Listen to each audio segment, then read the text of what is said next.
Hey y'all, I'm Laura Richardson with Relevate, and we're bringing you another episode of our series, I'm Moving to North Carolina, Now What?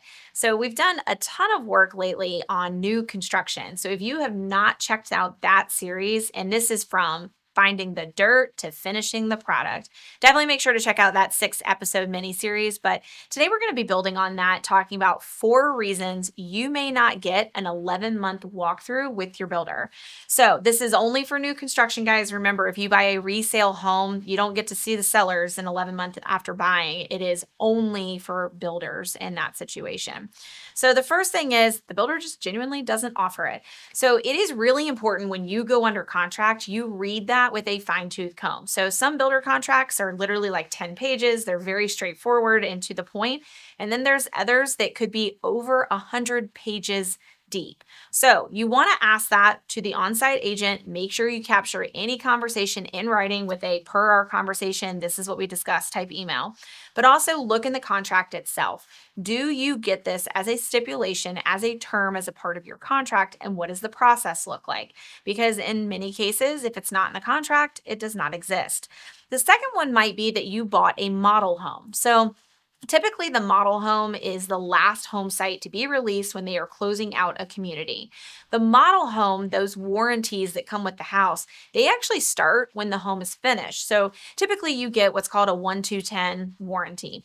And so that first year is the part of the 1-2-10, right? So that's the aesthetic stuff, some of the structural things that start to shift over time and you're kind of touching it up.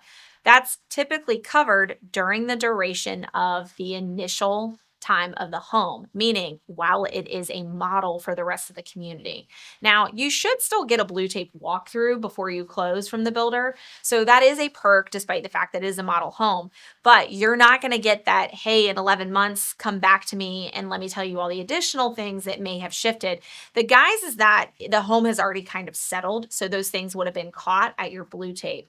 So don't be caught off guard if you buy a model home that you probably won't get that 11-month walkthrough. The third thing, this is a tough one, is that your builder may have gone on out of business, not out of contract. So when the builder goes out of business, it can happen for one of two things. One, it means they legitimately no longer exist. They have gone belly up, under, they were in the red, they could not make it, right? So there's nobody to hold the contract to at that point.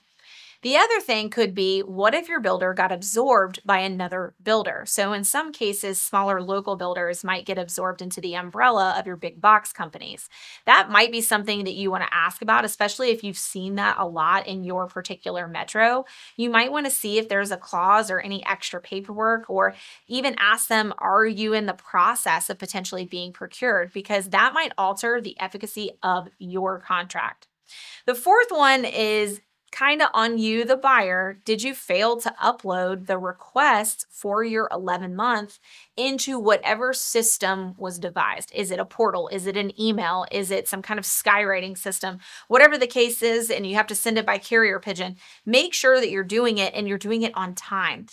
We typically do remind our new construction clients. We set up little calendar invites, give you a quick reach out and say, hey, don't miss this window, usually around the 10-month time, to make sure that you get an additional third-party inspection.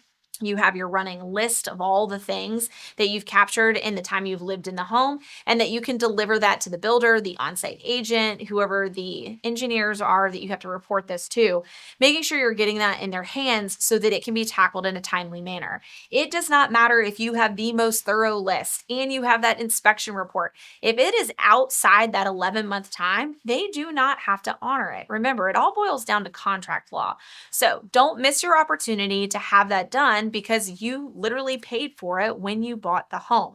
So keep in mind that it's always a good idea to read through the contract, see what's going on, see what the timeline looks like, and to ask questions. Because if you don't see these things that we've listed here, you can actually have it added to the contract. Keep in mind, those big box guys, sometimes they have a standard contract and there's not quite as much deviation.